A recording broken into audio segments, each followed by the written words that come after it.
জামালপুরে পরিবেশের ছাড়পত্র না থাকার কারণে 4টি ইট ভাটাকে মোবাইল কোর্টের মাধ্যমে 24 লাখ টাকা জরিমানা করেছে পরিবেশ অধিদপ্তর।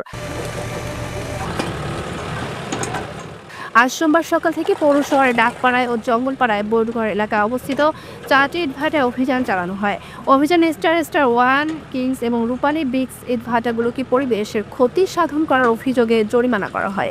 পরিবেশ অধিদপ্তরের নির্বাহী magistrate Sultana Saleha Sumi mobile court পরিচালনা করেন। এ সময় সেনাবাহিনী, পুলিশ ও ফায়ার সার্ভিসের সদস্যরা উপস্থিত ছিলেন। অভিযানে পানি দিয়ে আগুন নিভিয়ে ভেকু দিয়ে ভাটাগুলো ধ্বংস করা হয়।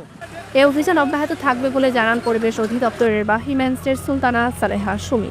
সেটি পরিবেশ অধিদপ্তরের একটি নিয়মিত কার্যক্রমের অংশ।